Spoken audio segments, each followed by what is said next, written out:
without any further ado and announcements, I'll turn this over to our speaker. Our speaker today is Brian Moomey. He is a chaplain in Miami, Oklahoma. And I learned a long time ago, it's not Miami, it's Miami.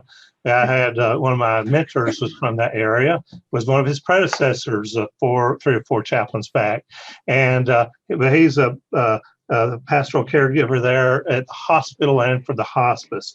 But Brian brings a wide amount of experience to this field, working through his training, his hospital work, hospital chaplaincy, through his clinical training. But also his education has been in law enforcement and addiction psychology.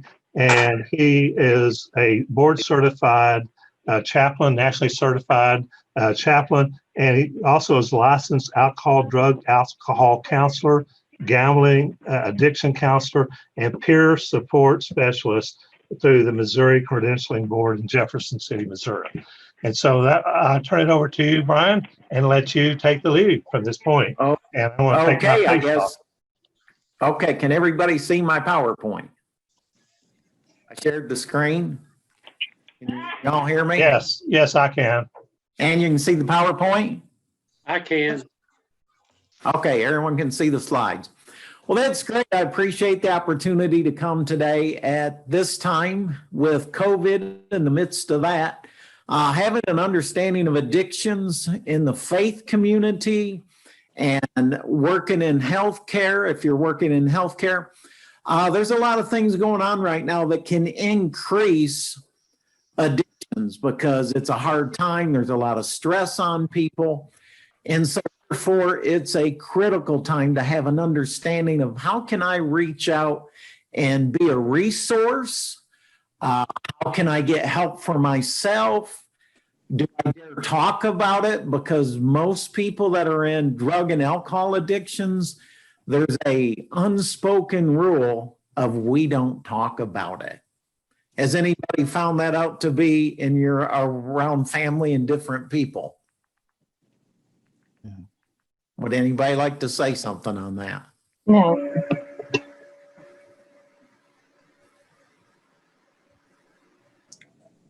Okay. Well, I was going to try this slide on brain facts, and it's a little 3-minute video, but I'm just probably going to skip that today so I don't open it up and then we can't get out of it. But I'll have it available and I can email the presentation to you at a later time. Just to start out with addictions, with drug and alcohol addiction, it is humongous. A lot more people are addicted to drugs and alcohol, tobacco, gambling, and different things more than we know. So I'm just going to begin with just sharing a few statistics. Addiction is very complex. It's a complex disease with a lot of behavioral characteristics, and that's what we're going to look at today is how can I know and just have an understanding if someone's trapped in that lifestyle. And as clergy and clinical people, how can I direct people so they can get the help they need? So it is complex. 40 million people, 12 and older, have a substance abuse problem. It's greater than heart conditions, diabetes. Can you believe that? There's more people with drug and alcohol addiction than combined diabetes, cancer, and heart disease.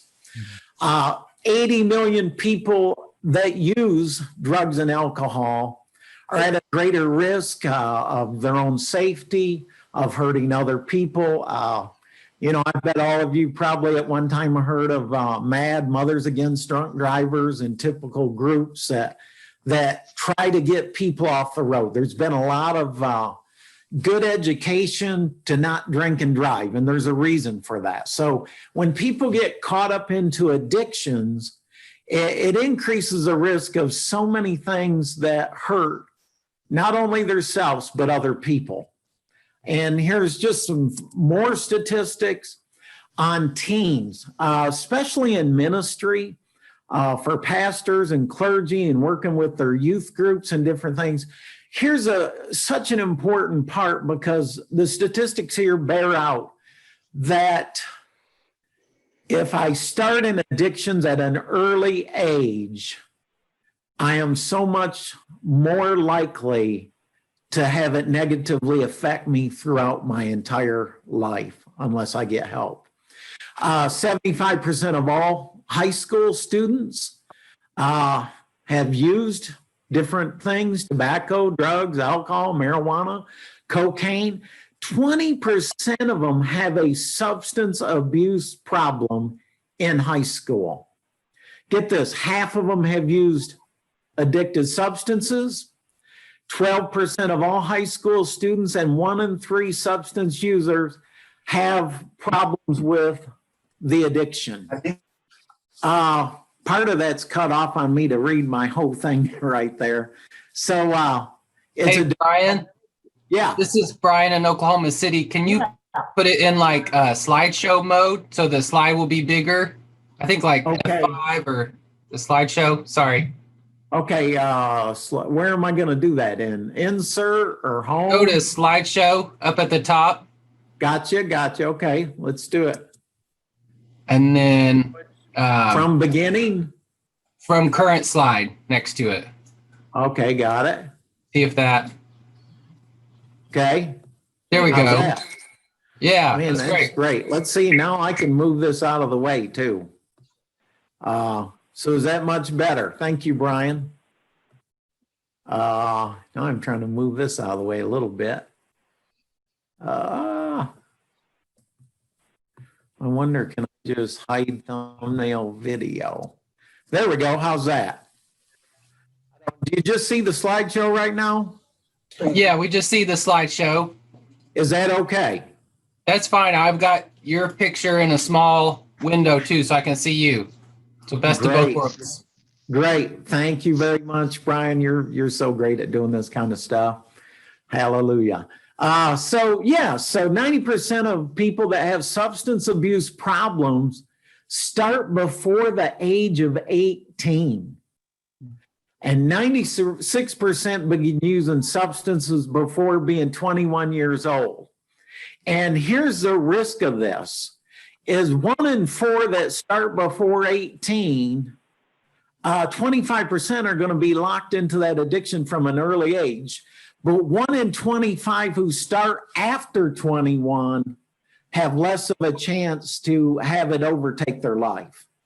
So 46% of children under 18 live in a home where someone is smoking, drinking excessively, they're hooked on prescription drugs, or they're caught up into illegal drugs.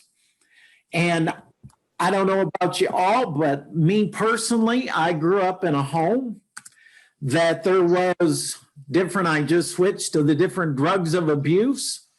And the reason why today I am an addiction counselor and my life has changed is because me, myself, 36 years ago, had an alcohol issue.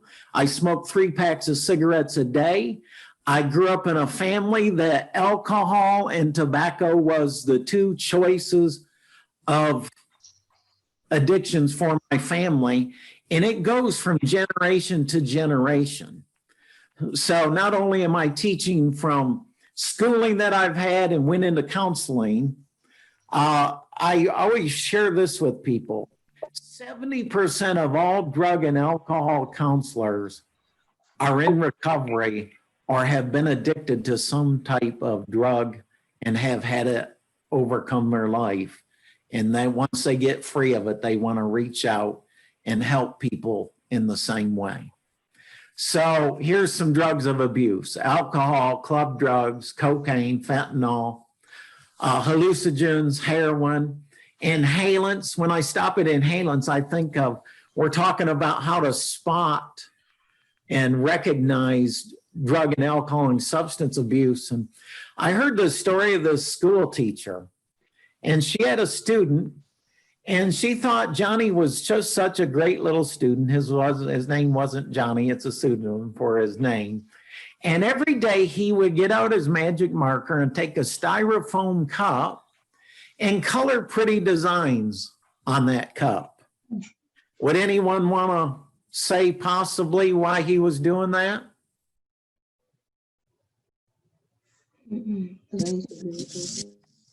He was getting high. The magic marker is an inhalant. And so every time the teacher would turn around, he would sniff his styrofoam cup and it would cause him to get a buzz. So drugs of abuse, there's a lot of little things that, you know, unless we learn about them, fentanyl's another one. Fentanyl patches, especially even working in hospice, you really have to control certain drugs because people are known to chew on them. They'll soak them in water and dip cigarettes in them and let the fentanyl dry on the cigarette, or they'll do it with marijuana and they'll get a buzz that way. There's other drugs, of course, marijuana, ecstasy, methamphetamines, which we hear a lot about methamphetamines, opioids, over-the-counter prescription meds, steroids, synthetic cannabis, cannabinoids, bath salts, and of course, tobacco, nicotine, and vaping. And how many of us have heard a lot about vaping in the recent time? The damage that does to people. Can you all hear me okay? Yeah, I can. Okay, can you all hear me? I just want to make sure I'm getting heard. Okay. Yeah. So, 3 types of classifications of drugs. The first one is stimulants. Stimulants, just some basic facts, cocaine, meth, ecstasy, nicotine, prescription stimulants, they speed us up. They speed up messages to the brain and the body. They increase our pulse, our breathing, our blood pressure, suppresses our appetites, and dilates. What to expect? It's euphoric. Some feel more alert, energetic, and confident. And I'll stop right there and tell a little story. I used to have a person that came to my church. I didn't have That came out of a lifestyle of being addicted to stimulants. Did you turn All your right. computer off? Brian, can you Yeah. hold for just a second? Sure. Everybody else, please mute yourself. Thank you.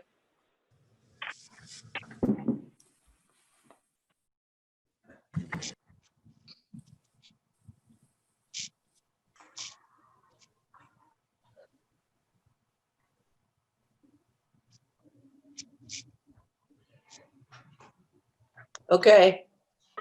Good deal. So I had this gentleman that come to my church that got off stimulants, and he shared with me, he built sunrooms for a living. So he said, every morning I got up, I got me a bunch of meth, and I went to McDonald's and I got 2 cheeseburgers and an order of fries. And he said that speeded me up so much, you wouldn't believe how fast and how hard I could work because I was hooked on those drugs. So it's kind of interesting. A lot of people take stimulants and get involved with drugs and addictions for many different reasons. For him, it was that it caused him, and it let him stay skinny. And so he lost weight and he just speeded himself up. And so there's just an example of a person that got addicted for many different reasons. And great report out of that later on. He committed his life to God, and he got some counseling and got some help, and he got off the methamphetamine. He had to go to work under his own energy. He had to learn to eat right and get rest. And it was just a great testimony of how he got out of those stimulants and got away from them. So stimulants, there's just some ideas there. Wow, over long-term use, insomnia, anxiety, panic, seizures, headaches, stomach cramps, aggression, paranoia. And all of these, I'm going to just say, over long-term, it's going to affect your physical and mental health. The next one are depressants, alcohol, cannabis, benzodiazepines or benzos, heroin, and other opioids. So what do these do? It's going to slow down the functioning of the brain. It's going to relieve anxiety. Uh, it's going to impair people's concentration and judgment. And of course, right now we hear a lot about the opioid epidemic. People are getting hooked on prescription drugs. What it does, it chills people out. It lets them be calm. It puts them to sleep. But of course, the other short-term effects is dizziness, poor balance, coordination. And so large doses of depressants are going to cause, nausea and loss of consciousness. And here's something you may all have heard, but a lot of people that get involved with the opioids mix it with alcohol. So if you've ever went to the doctor and he gave you an opioid for like a surgery or for the dentist, they always say a big no-no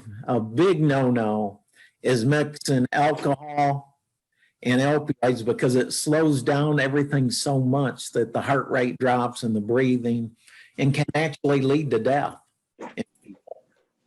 So you always read that on the side of the bottle, right? No alcohol with opioids. The next one is hallucinogens. Probably the older folks know a little bit more about LSD back in the day, magic mushrooms, peyote cactus, Yes, honey. plant hallucinogens. Somebody and come out of cannabis. I'm hungry. Hey, everybody, please mute themselves. Yeah, can we mute? Cannabis and ecstasy. They all have hallucinogen properties. They distort our reality. Maybe y'all have heard through the years people say they were on a trip. There's a wild time. They're seeing things. Have you ever seen like a movie where everything's just distorted and moving and colors are more vivid and actually some Native Americans still it's legal for some religious times where some of these things are actually used in Native American ceremonies. So some of these can be legal.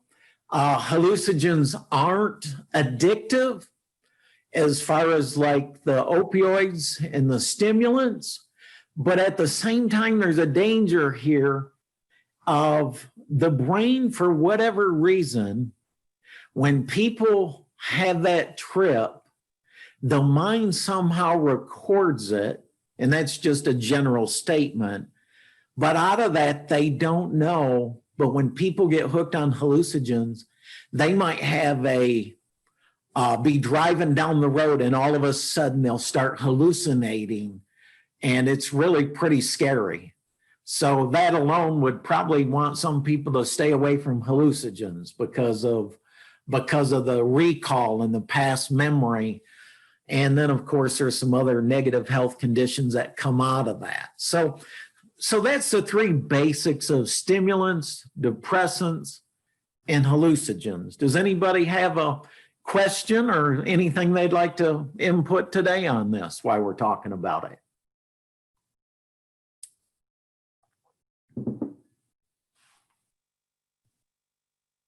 Everybody should be muted, but you can unmute yourself if you want to ask a question or make a comment.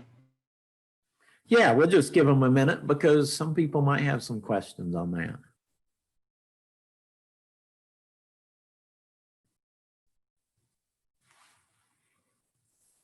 Okay. Well, we'll move on. Here's just a statistic on the overall deaths that happen because of overdose. And we hear a lot about this in the news right now.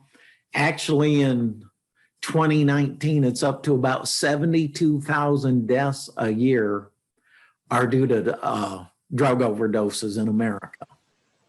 And so that's something to look at. You can see it from 99 up to 2018, and it's been on the increase. So that's a sign then that we need to be aware of what's going on and how can we help people before it comes to the point of taking people's lives.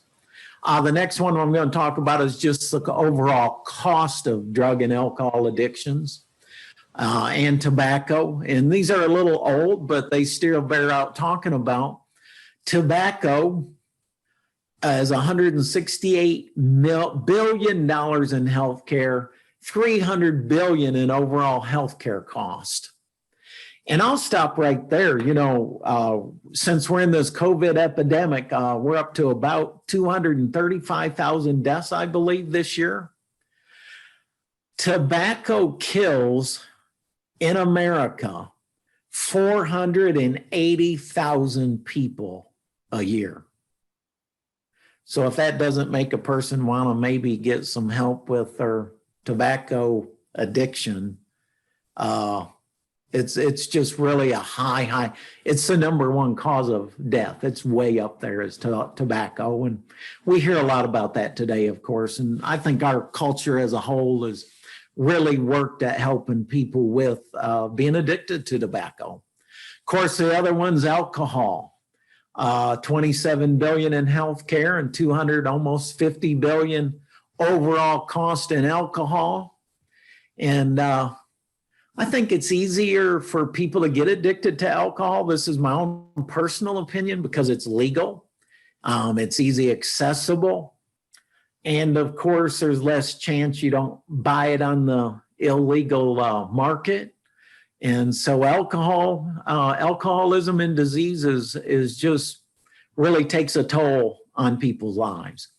And they found out the reason why, and we're just talking about this as I'm going. There's 3 reasons why people can get caught up in addictions. And I wrote on a paper years ago on this. And it's really, I'm disassociating myself from my spirituality. I disassociate myself from myself, and I disassociate myself from other people. And I believe that's part of the reason why COVID now, the addictions are on the increase, because everyone's being isolated.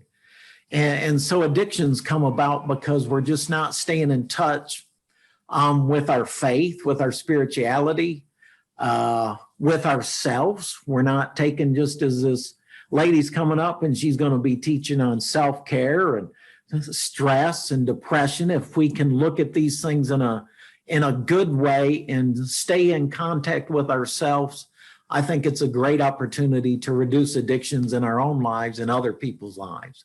And then, of course, our relationship with other people is humongous. So those are just kind of 3 things I'm just kind of throwing in there as we're talking about the overall cost. You know, we're just talking about healthcare and overall, but there's a lot more to it. Illicit drugs are 11 billion in healthcare and 193 billion overall. And then prescription opioids, as you can see, is 26 billion and 78.5 billion in overall healthcare cost. So I wanted just to look at how it affects our health, and we'll look more at that as we go on. And this is how addictions affect our lives. Number 1, it's going to ruin our health. It's a disease. It affects your mind, body, and your spirit. Over time, of course, it affects your strength, your teeth, your veins, your heart, your liver. It's just horrendous how it loses. It just erodes people's health. And working as a chaplain and being around drug and alcohol addictions, it really does over time. I've said this in the past as a chaplain. I'll never, ever, ever enjoy walking into a room when someone's 38 years old and they're green. Their physical skin color is green because their liver is shut down and their liver's been destroyed by alcohol. And within 5-6 days of coming to the hospital, they die from that addiction. And so, yes, it's critical as clergy, you know, and we're going to talk about this today as clergy and pastors and opportunities of how we can reach out as clergy and chaplains to help get people help before it becomes a palliative care issue and a terminal issue. So, yeah, it's going to affect your mind. addictions change who you are as a person.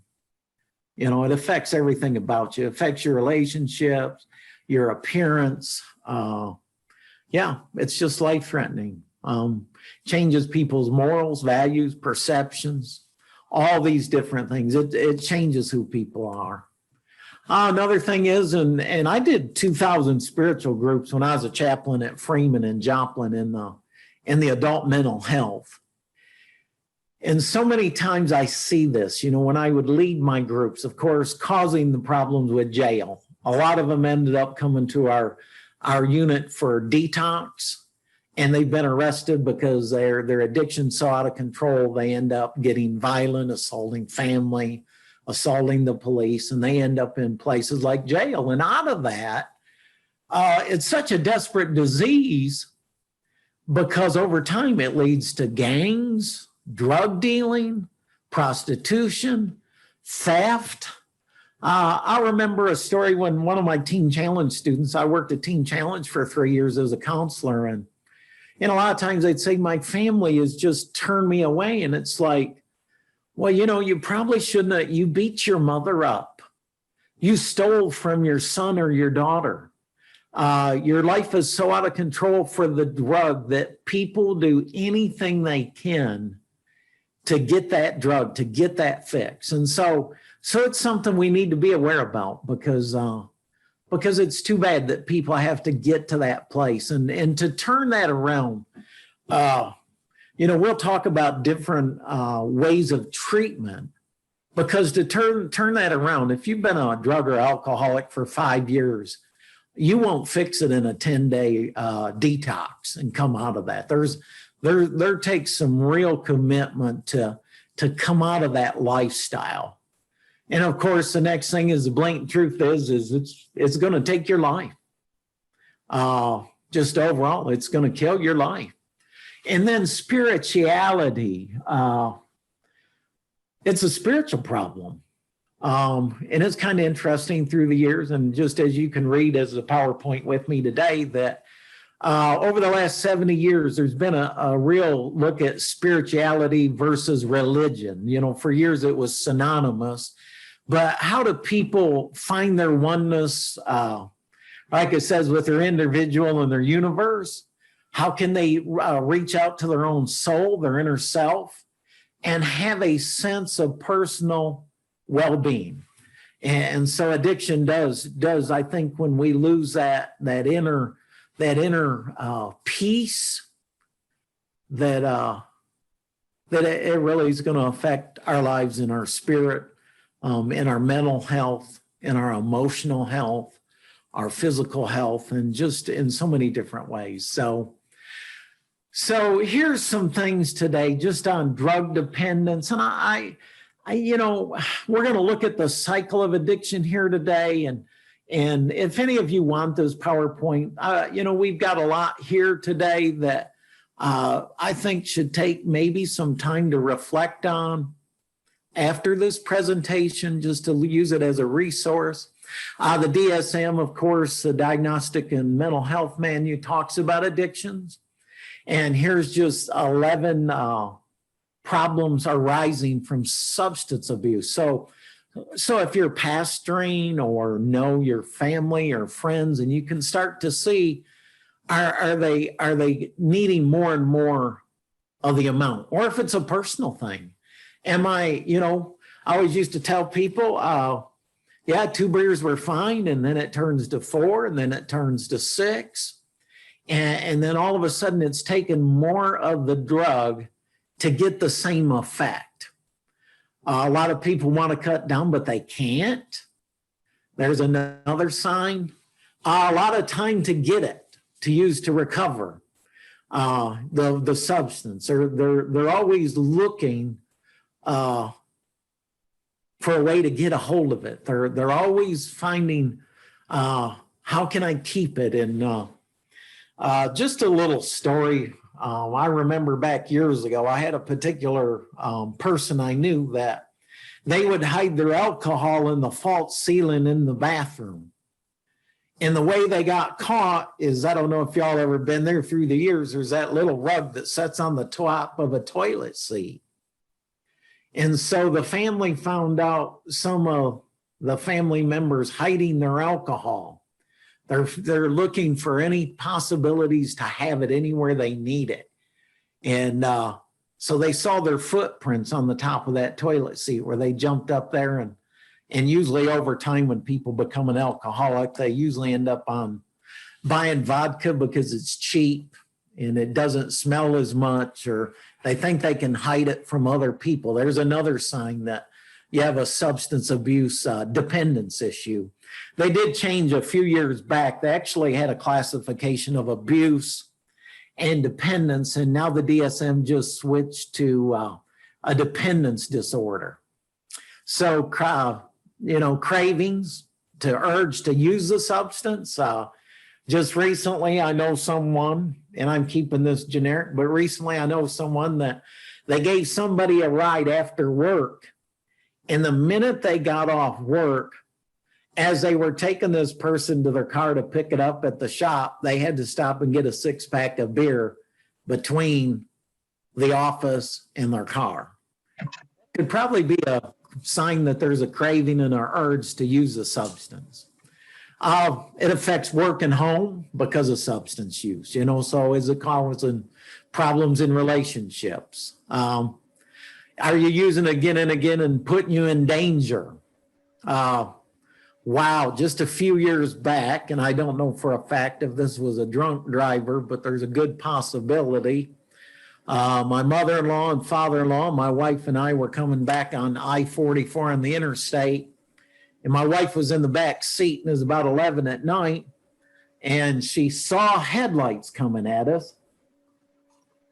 And she told my father-in-law, she says, I see headlights. If she wouldn't told him that, we would have all been head on by someone that got on the interstate going the wrong direction.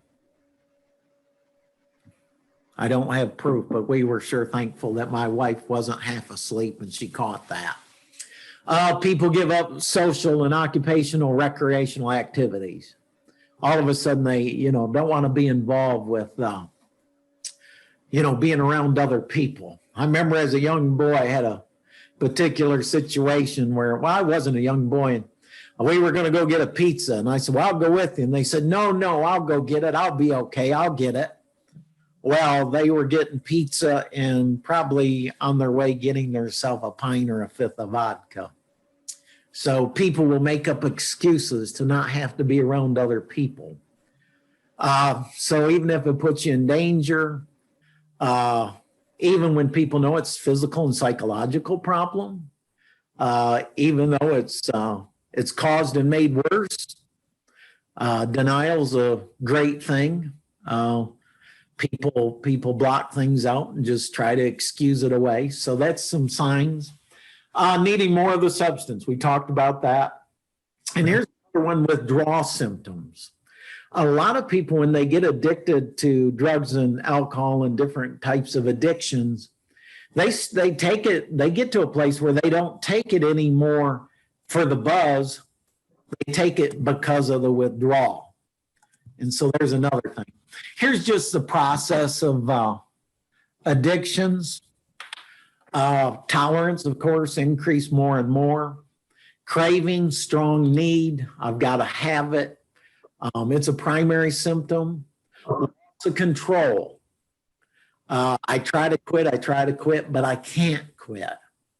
And then the last thing is we talked about just earlier is when I stop, nausea, sweating, shaking, extreme anxiety. And here's something, if you run into a person that is going through severe withdrawals, especially alcohol, they need to be managed and go to an inpatient hospital and get inpatient care if they're going through withdrawal symptoms, because a lot of people die if they try to detox on their own.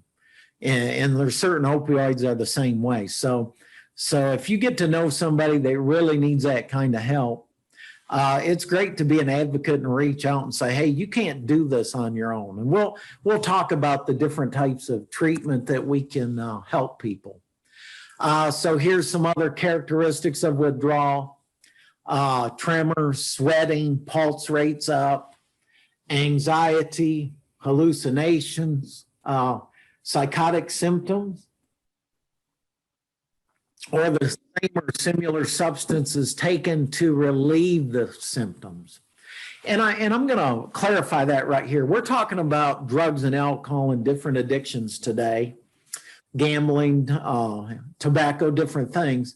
But I'd like to clarify here today, because also when it comes to drugs and alcohol, a lot of people have co-occurring disorders. And I'm not trained in co-occurring disorders. That's where you need psychologists, psychiatrists, and people to get involved with care, people with bipolar or manic depressive, different things, because here's the psychotic symptoms. When people are addicted to drugs and alcohol, it mimics a lot of mental health conditions.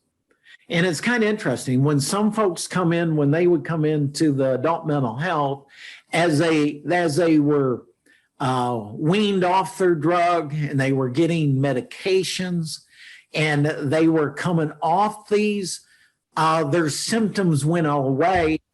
And so a lot of the psychotic symptoms was due to the drugs and the alcohol and not due to mental health. So I didn't teach on that today, but I think it's important to have an understanding that there's folks out there that need help, both with their addiction and with the co-occurring disorder. So I just wanted to bring that up because since we're talking about withdrawal, I've seen it over and over again a lot of times in people's lives that after a certain period of time when they come off those drugs, that they need additional help. So that's important. And I'm going to show that here in a little bit. There's a couple kinds of screenings that I just want you to be aware about that are used in drug and alcohol counseling. And so that's why I brought that up. Same thing, family, sign of addictions, of course, addiction and drug dependence it's just going to be seen in the family. It's going to create family dysfunction, chronic mental, physical health problems, run-ins with the justice system. And I'm going to stop right there and talk about addictions with the family. I myself, I'll self-disclose myself. I grew up in a home where the alcohol and tobacco was a major addiction in our home. And here's the number one thing if you're growing up in a family of people that are addicted, that are your parents or older people in the family. Number one fact, the number one thing, if you grow up in a home that 50% of Americans grow up into, you're not allowed to tell it to nobody. It's top secret. No one's allowed to know that there's an addiction going on and there's abuse going on, there's neglect going on, because if you do, there's going to be a lot to pay when that decision's made. So I'll throw this out here today. If you grow up in a home with addictions, there's certain secret code words you learn. You have to learn to be a liar. You can't tell the truth growing up as a child in a home where there's drug addictions and alcoholism. You can't. There's code words to exist. So you learn that it's okay to lie to one parent, but you can't lie to the other parent. And out of the home and the family of addictions, is everybody getting this okay? We hearing this okay, Brian? We're good? Yeah, I think we're hearing you good. Yeah, Okay. I'm still hearing you. It's loud and 'cause clear. I want to give an opportunity right here at this point for some people to maybe have some input because this is critical. So out of that family of almost 50% of addictions in the home, people take on role all the stuff. in the family. Oh, so easy worship and all the different programs we put Does in, someone want to mute their speaker? worship services and all the PowerPoints and all that stuff. Yeah, that's, well, crap. Can I continue?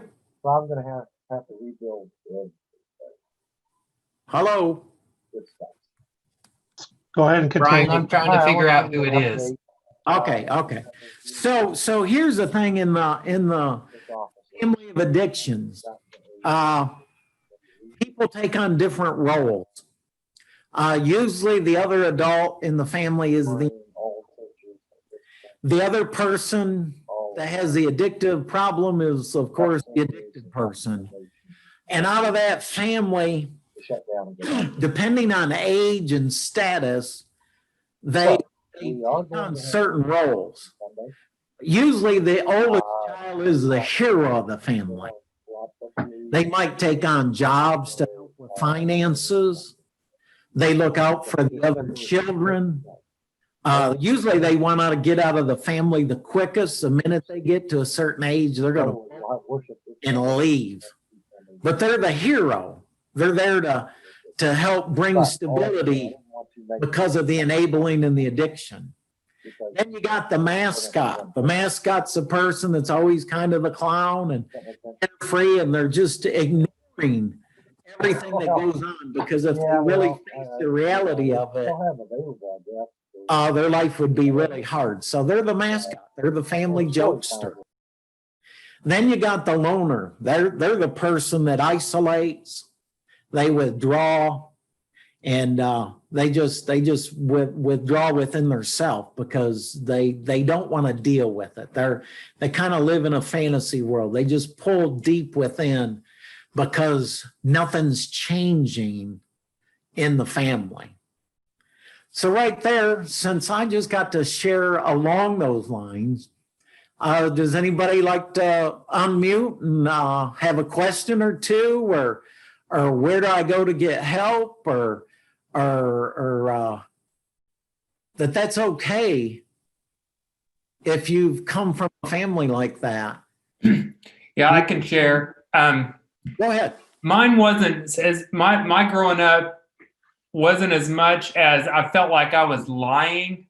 But my dad was such a functional alcoholic that even though my mom and my other family tried to tell me, I honestly was totally unaware and did not see those signs. Wow. And now I'm like, how did I not see those things? But I mean, I was just so in a bubble, I guess. I just didn't recognize. So I don't know. I wouldn't think of it as lying as much for me, but I was just so much in a bubble. I denied it so much that it just wasn't even in my frame of reference. Well, and who is this talking? Is that you? This is Kevin. Kevin, man, there's some alcoholics though that function so well. I had a family member that was part of my life. They could drink a case of beer and get in the car and drive like nothing was wrong with them. You would never know until they got to the place where they almost passed out. Now, as a kid, I'd watch all that, but yeah, they can. There's folks out there that can, I guess, just say learn to function that way and keep a job, keep a family. So that's interesting. So yeah, so how have you dealt with that now? Well, I've just kind of dabbled a little bit in that. I mean, I've pretty much just stayed away. I mean, I'm in mental health, but I pretty much stayed away from substance use altogether. I just don't really deal with it that much. My dad had died. He didn't see the problem. I mean, he didn't have problems until later on when he was alcohol-related dementia after drinking for 50 years or so. So, I mean, wow. But I mean, so I just hadn't been into alcohol. So I'm just kind of learning a little bit. here and there about it, but Wow, from personal experience, I see where usually people go one direction or another. They don't want anything to do with it, or a lot of times they go down that path. yes, I remember looking at adult children and alcoholics and seeing check all those things. And I didn't even realize it Okay. then. Uh-huh. Well, that's great. So it's been a good deterrent for you. So from the perspective of the faith-based community and leaders, church leaders, do you see a difference in the willingness of people to seek help? And are there certain ways that that you think offering services to clergy or to invite them in, because oftentimes people in the field will think that they have to present a certain face for the community, for their congregation. And so can you talk a little bit about that particular group? You mean people that are dealing with their own addictions as clergy? Yeah, from the people that are clergy that are struggling with addiction. Wow. Yeah, that would be,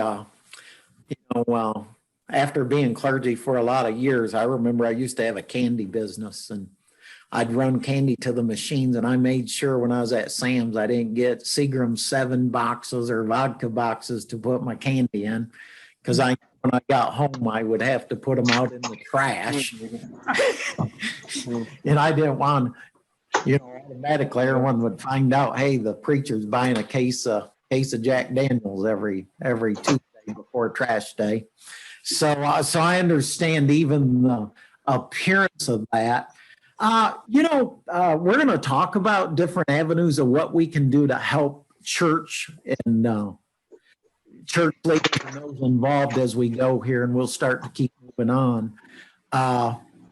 We'll take a look at that, because there comes a time, I think, I have a particular individual that knows my past, and I've gotten close to them and in our community, and they're very, very high up in the community, and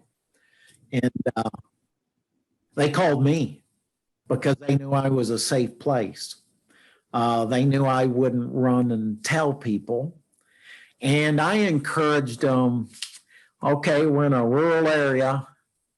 Might be a good opportunity to get in your car and join a group about 45 miles away, or find some counseling out of the area, because I know we got HIPAA and everyone should obey HIPAA, and we do. But in that case, I think it's a good opportunity. And your name is? Sorry, I had to unmute myself. Oh, yeah. My name is Pam. Okay, Pam. Yeah. So there could be ways to get help, but not have to, depending on what community you're in. I mean, and I think over time, it could be a great sign of healing if that comes to a place where a person's gotten help and they've gotten some really good help and have really turned their life around. It'd be a great opportunity for them to help people in their own community, in their own church. Right. I just think that there are certain professions that are more prone to substance abuse. Yeah. And so I think that was really my question, is since this presentation is geared towards the faith-based community or pastoral folks, the question really was, is that a higher risk profession than some? I know the medical field is. Medical field definitely is. But it's clergy.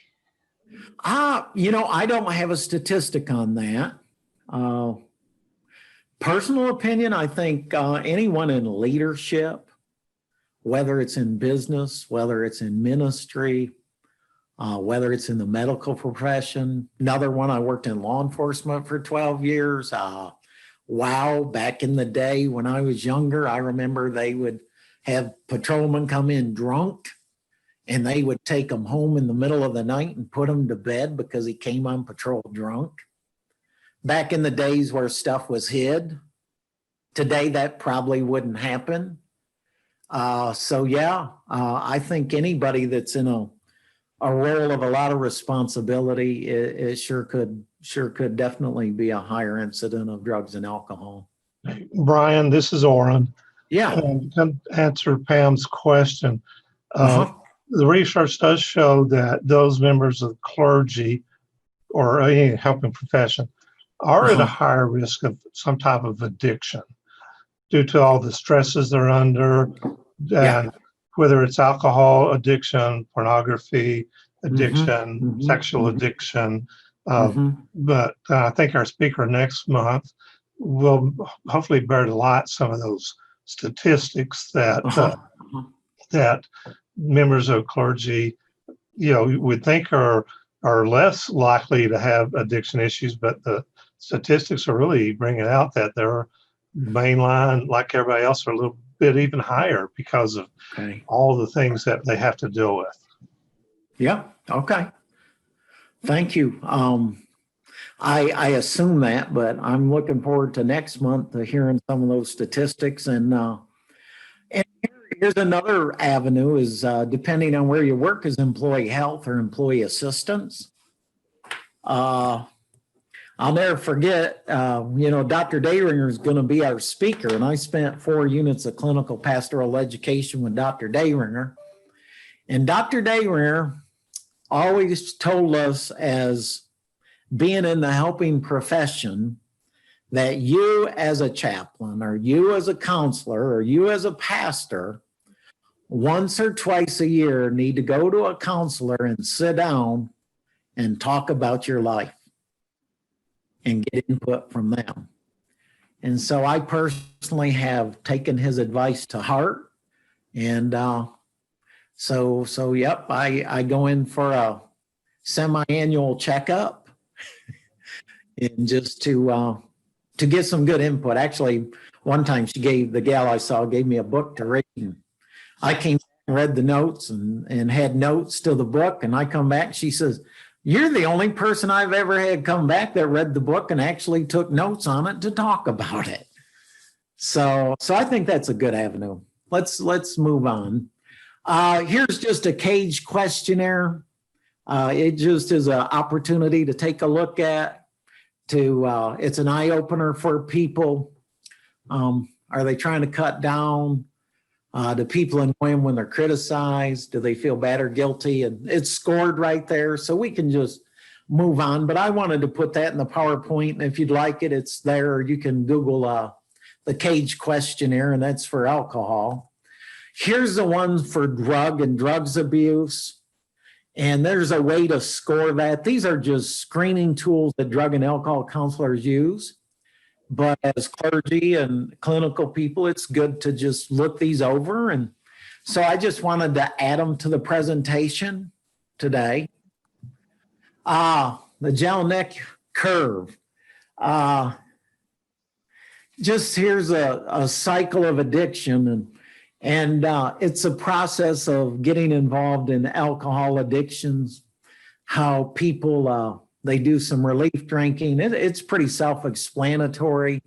They have feelings of guilt and they keep going down this scale and people start avoiding them and then they get resentful and then they get down to the bottom of their alibis are exhausted and they stay in that spiral until they get honest. They're told that addiction can be arrested. They learn it's an illness because there's another thing we could bring out. And we'll talk about biopsychosocial,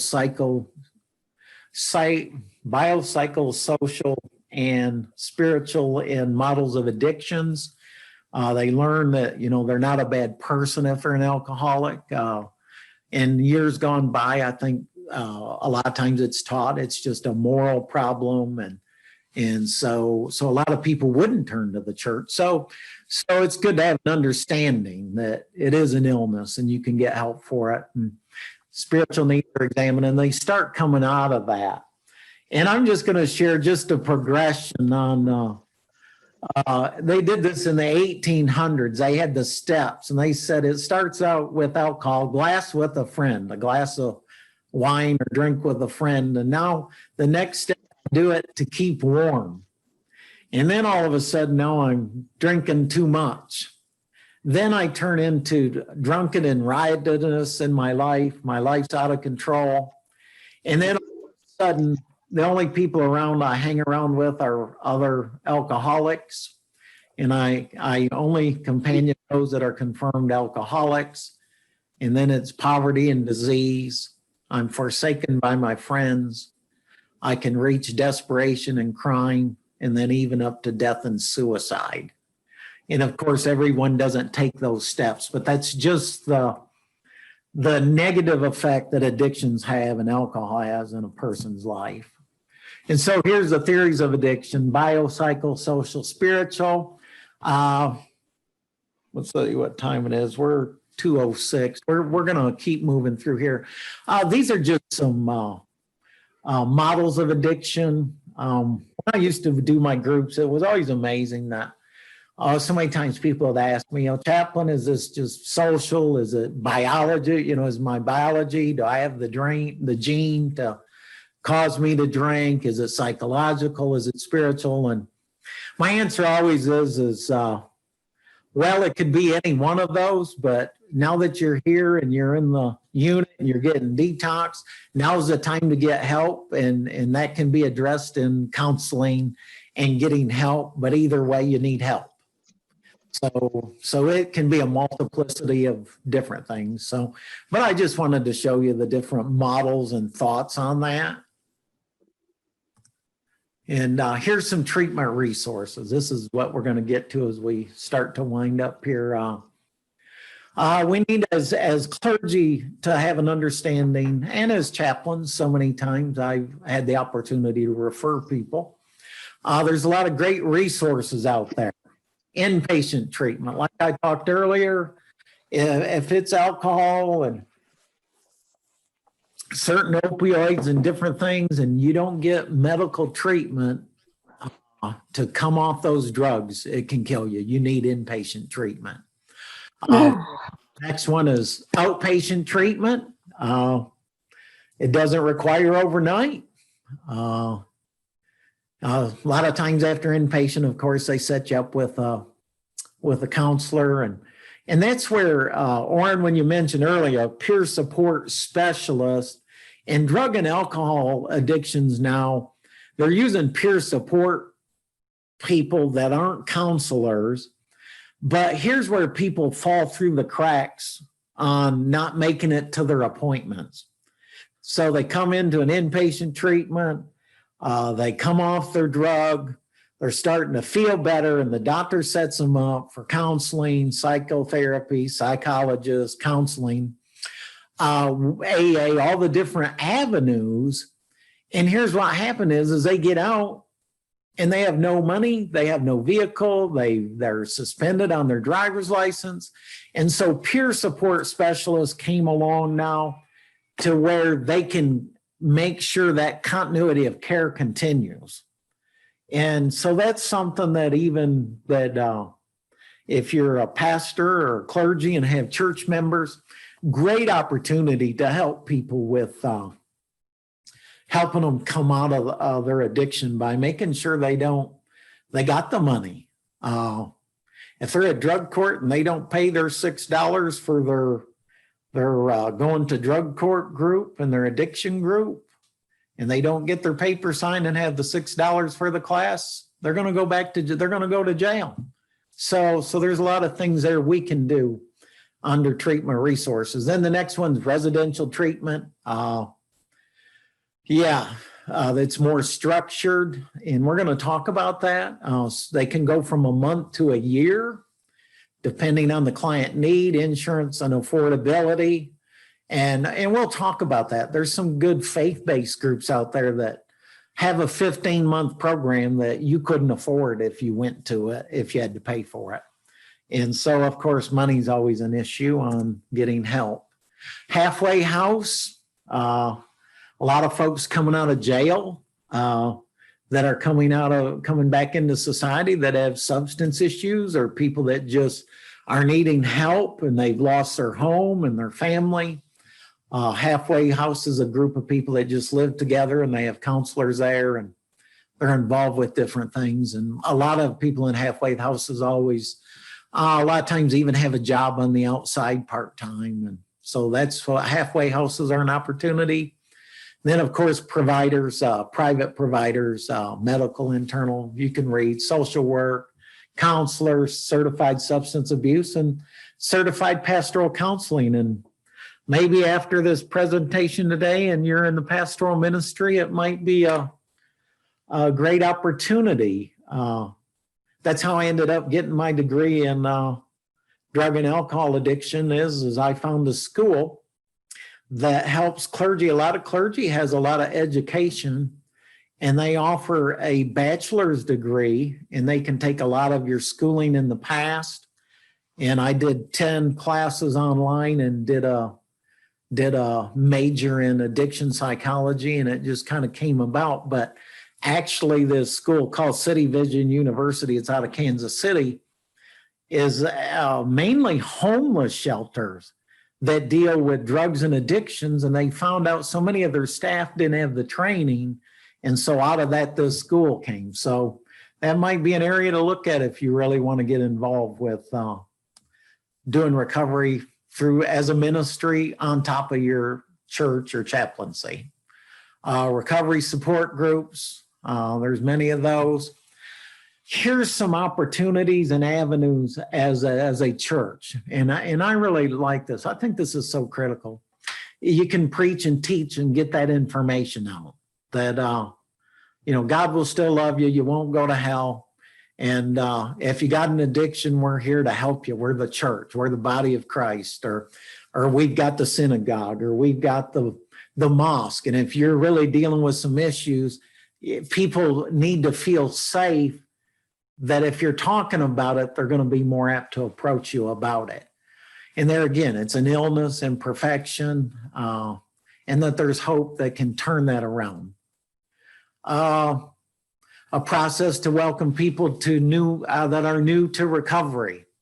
That's critical. Get other people involved that they're not the Lone Ranger. They're not the only one that's ever experienced it. Special speakers, recovery stories that can encourage others. So there's some opportunities right there that the clergy, and as a member of the clergy, and even in chaplaincy, a lot of times I've just stepped out and offered patients, of course, offer them medical support, and talk to staff about getting them lined up if they'd like to talk to somebody to get some counseling, different things along those lines, teen challenge, different ways to help people after they leave a facility. They just need that continual care. Here's some availability of resources you can have, pamphlets, books, brochures, forums, topics on addiction, films, DVDs, websites. And here's another big resource today. There's a lot of Zoom counseling groups going on right now.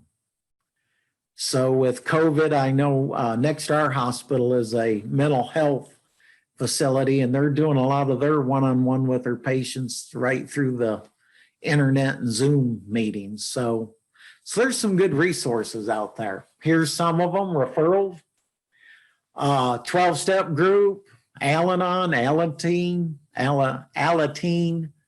Narcotics Anonymous, Celebrate Recovery, which I don't know how many pastors we have today, but a lot of churches have Celebrate Recovery, Christian-based programs. And I would encourage you today to go to some AA meetings as a clergy. Go to an NA meeting. Go to a Christian, go meet some people. Go sit in their meetings to get a better understanding. If it's not been a struggle in your life, to go and to experience that. It's just really, really wonderful. and you'll be greeted with open arms. There's certain meetings you can go to, there's certain meetings you can't, but there is meetings that the public can go to. So consider that. And we'll just go over the stages of change and then see if any other questions. There's 5 stages of change. Really, there's 6 now. And I don't know if you've all know this, or you probably have. There's pre-contemplation. When we're looking and helping people in the faith community and with addictions, pre-contemplation, people aren't going to receive any help. They're going to be totally resistant. They don't have a problem. They're going to, they're not open. There's no connection problem. I'm good. Everything's good. Then contemplation finally comes. There's some anxiety. A lot of times contemplation comes, you get a DWI or all of a sudden it's affecting a relationship that could end up in divorce or other relational issues. People start taking a look and say, I think there's some changes that I need to make. And that's the thing. They come to preparation. They start asking for help. They say, I'm ready. I had one gal, this is interesting, on the psych unit. We call them rehab romances. And that's sometimes the last people that need to get help from is the other person they meet in the unit. And this gal one day come up to me and she says, Chaplain, this man gave me this telephone number and I know I don't need him in my life. Take it and rip it up. And I thought that was something. That's preparation right there. They're looking at all now alternatives. They're ready to make some changes, and they knew that situation wouldn't be healthy for them.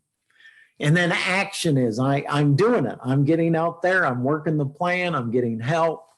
And then the next one is actually fairly new, is relapse. Relapse is part of coming out of an addiction. We hear it so many times, falling off the wagon.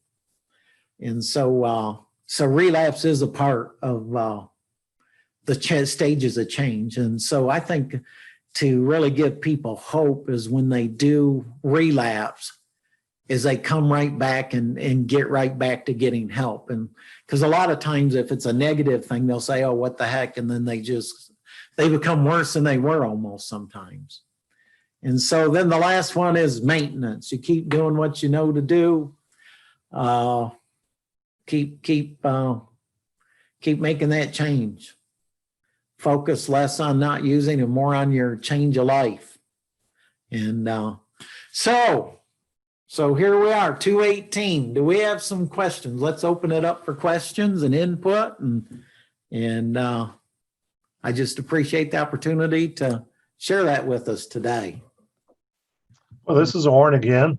Yeah. As you were talking, we're thinking mainly of clergy and churches. The thought that came to my mind is this is a type of ministry that we have to really focus on, make a committed, dedicated effort to make that. It just doesn't happen. It's not that we just all of a sudden have a ministry for the addiction, but we have to make that commitment. That's what I would like. Yeah. As a clergy member, I would love to see more churches embrace that, where people can come and say, not show that I'm perfect, but, like say, hey, hi, my name is Orrin, I'm an alcoholic, or I'm a drug addict, or I'm a so-and-so, to where people can be themselves and find a community group where they can be themselves. But to me, it begins with that dedicated decision that we're going to have this type of ministry for those people who are still dealing with addictions. Yeah. I agree. It's a great calling. It's messy. That's where sometimes I think the church, we don't want to realize that there's a lot of messes in life, and it's dirty. It's hard work.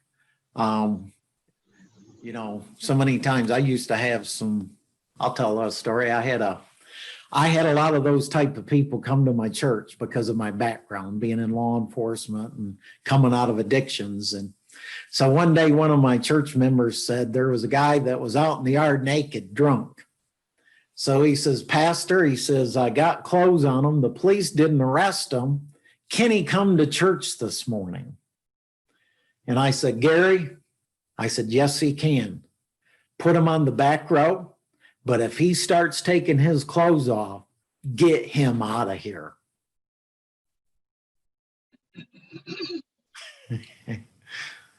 So are we? That's Orrin. You mentioned about it being messy. And as I'm preparing for my presentation coming up in a few months, the great book I have right here, it's called Messy Spirituality. Really? And it's by the guy who wrote it is deceased, Michael Yaconelli. But he talks about, this journey of spirituality is not clean and straightforward. It's messy. And when we deal with addictions, it's messy. When we deal with people, it's messy. So yeah. And I get to, that's part of my role as a hospice chaplain. I get greeted by 15 dogs and there's 500 beer cans outside the trailer, 3 or 4 marijuana plants growing, and here comes a chaplain and they call me pastor. Yeah. And it's really something when the family member says, Chaplain, you got some dog doo-doo on your foot right now. Here, come over and wipe it off.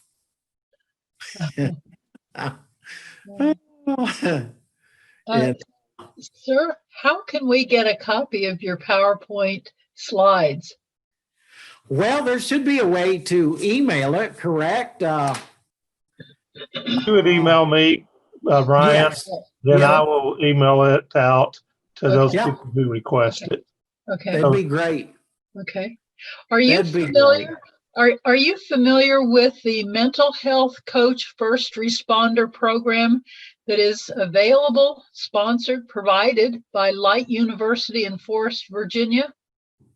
Light University. No.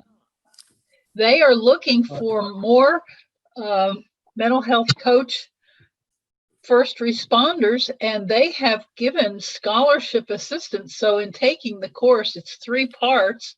I have finished it, but in taking it, it's worth $2,400. And if you enroll, you don't have to pay that tuition. It is forgiven.